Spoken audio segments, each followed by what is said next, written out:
Assalamualaikum warahmatullahi wabarakatuh. Hai Sobat Propos, selamat jumpa kembali dengan kami. Semoga tayangan tentang sejarah dari Propos dapat menjadi referensi untuk Sobat semua. Sebelum kita lanjut, mohon dukungan untuk klik tombol subscribe, like dan share-nya dari Sobat semua, agar kami dapat terus semangat membuat video tayangan-tayangan bersejarah.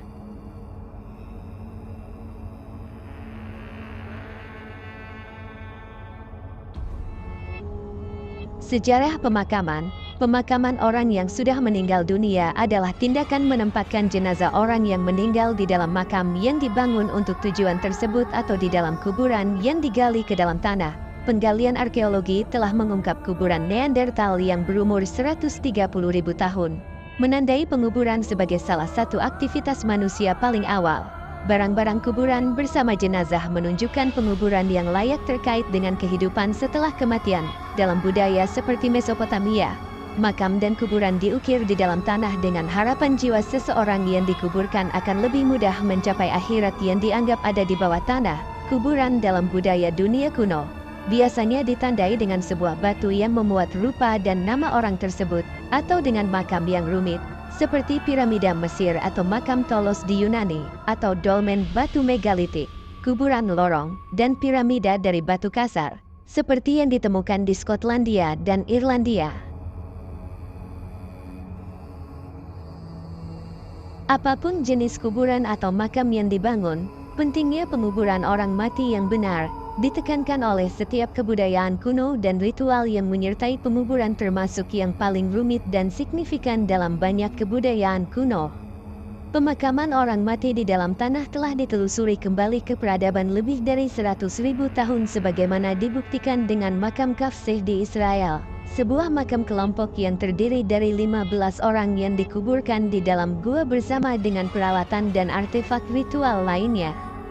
Kuburan paling awal yang ditemukan sejauh ini di Eropa adalah makam Great Lady of Wales, berusia 29.000 tahun, dan di timur dekat Gua Sanidar, di pegunungan Zagros, berusia antara 60.000 dan 45.000 tahun yang lalu.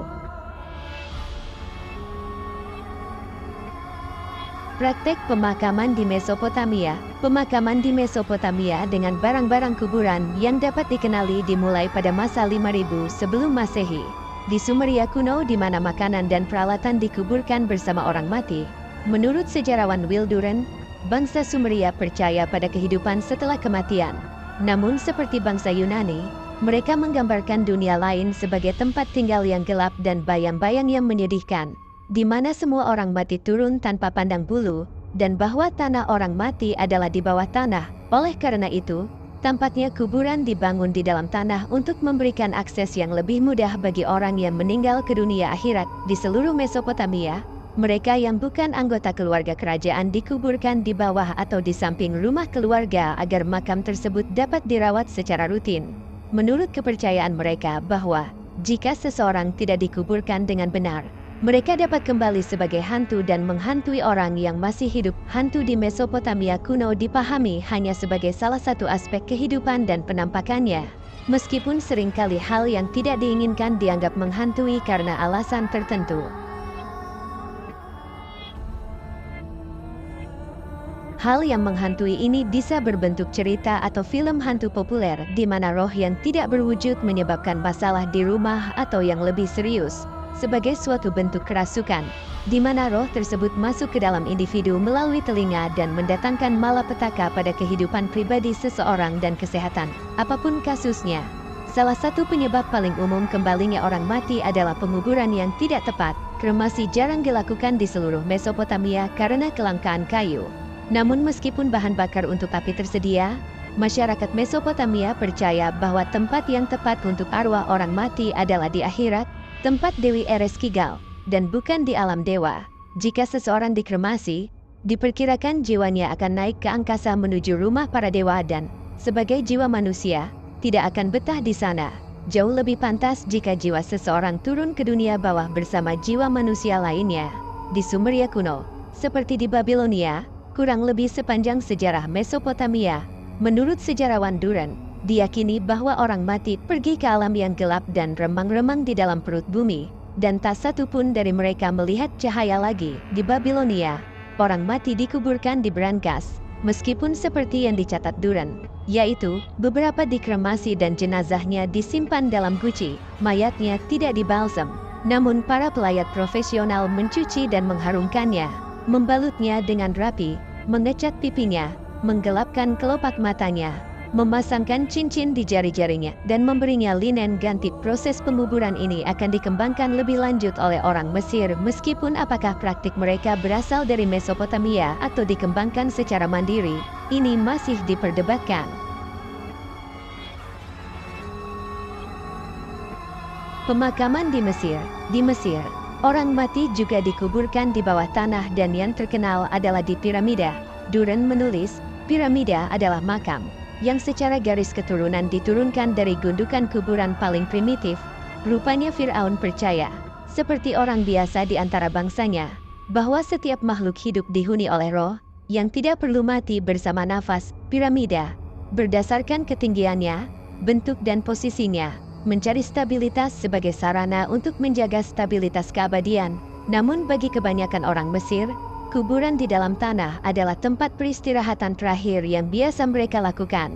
Almarhum akan dimakamkan dengan barang-barang kuburan dan boneka sabeti sebanyak yang mampu dibeli oleh sebuah keluarga untuk membantu pekerjaan rumah di akhirat. Praktik penguburan di Mesir juga mencakup hewan peliharaan, dan Herodotus telah mencatat bagaimana di sebuah rumah di Mesir yang kehilangan seekor kucing, keluarga tersebut akan mencukur alis mereka dan menjalani masa berkabung yang setara dengan kematian manusia. Kucing dimumikan. Begitu pula anjing dan hewan peliharaan lainnya, seperti babun, rusa, burung, ikan, dan ritual dilakukan saat mereka meninggal. Bagi masyarakat Mesir pada umumnya dan keluarga kerajaan, mantra suci dari karya yang dikenal sebagai The Egyptian Book of the Dead dibacakan untuk memberikan panduan di akhirat. Meskipun ada beberapa bagian dari karya ini yang dapat dibeli, orang kaya membayar untuk manuskrip yang dipersonalisasi yang mencakup mantra khusus untuk kehidupan dan posisi mereka. Mantra yang termasuk dalam karya-karya tersebut mengarahkan jiwa menuju aula kebenaran dan penghakiman Dewa Agung Osiris. Osiris kemudian akan menimbang jantung orang yang meninggal dengan bulu putih atau Ma'at, yang artinya kebenaran dan harmoni, dan jika hati seseorang ditemukan lebih ringan dari bulu, ia diberikan jalan menuju ladang alang-alang, surga Mesir yang merupakan surga bagi orang yang meninggal, cerminan abadi kehidupan seseorang di bumi. Namun, jika jantung seseorang ternyata lebih berat daripada bulu Ma'at, ia akan dilempar ke lantai dan dimakan oleh Dewa Amenti, yang juga dikenal sebagai Amut, dan jiwa individu tersebut kemudian lenyap. Di Mesir kuno, ketidakberadaan adalah hukuman terburuk yang bisa dibayangkan. Tradisi Mesir di kalangan bangsawan dalam membuat monumen dan makam besar, yang bertuliskan perbuatan mereka dipatuhi untuk memastikan penguasa tidak akan dilupakan oleh orang-orang yang masih hidup dan akan terus ada di bumi bahkan setelah kematian. Menghapus ingatan seseorang di bumi berarti menghapus keabadian seseorang. Dan inilah sebabnya mengapa Thutmose III, yang telah merusak patung publik Ratu Hatshepsut dan membiarkan monumen-monumennya yang tidak terlihat oleh publik tidak tersentuh. Dia mungkin ingin mencegah wanita lain untuk mengikuti teladan Hatshepsut di masa depan, tetapi tidak ingin membuat wanita tersebut tidak ada lagi dengan menghapus semua jejak nama dan perbuatannya. Ritual pemakaman di Yunani. Yunani kuno juga menerapkan penguburan di bawah tanah, dan seperti disebutkan sebelumnya oleh Duren, melanjutkan tradisi kehidupan setelah kematian yang ada di bawah tanah. Orang-orang Yunani kuno mungkin mengikuti tradisi Mesir, memastikan untuk memberikan batu yang diukir dengan hati-hati kepada orang mati, untuk mengingatkan orang yang masih hidup tentang siapa orang yang meninggal dan penghormatan apa yang masih berhak mereka terima. Mengenang orang mati merupakan kewajiban sipil dan agama yang sangat penting, bukan sekadar urusan pribadi, dan didiktekan menurut konsep yang disebut Eusebia, yang meskipun sering diterjemahkan ke dalam bahasa Inggris sebagai kesalehan, lebih dekat dengan kewajiban sipil atau kewajiban sipil atau kewajiban sosial. Orang-orang Yunani berpendapat bahwa orang mati harus terus diingat dan dihormati agar jiwa mereka terus ada. Eusebia, mendiktekan bagaimana seseorang harus berinteraksi dengan atasan sosialnya, bagaimana pemuda memperlakukan orang yang lebih tua, bagaimana tuan berinteraksi dengan budak, dan bagaimana suami memperlakukan istrinya. Hal ini juga diperluas, meskipun diangkat ke konsep hausia atau kekudusan, pada hubungan seseorang dengan para dewa.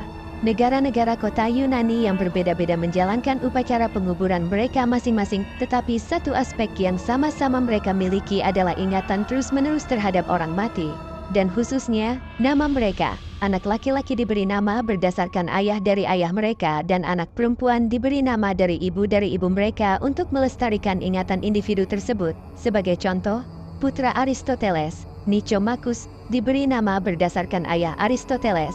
Apakah dikuburkan di makam yang rumit atau di kuburan sederhana? Orang-orang Yunani berpendapat bahwa orang mati harus terus-menerus diingat dan dihormati agar jiwa mereka terus ada di akhirat.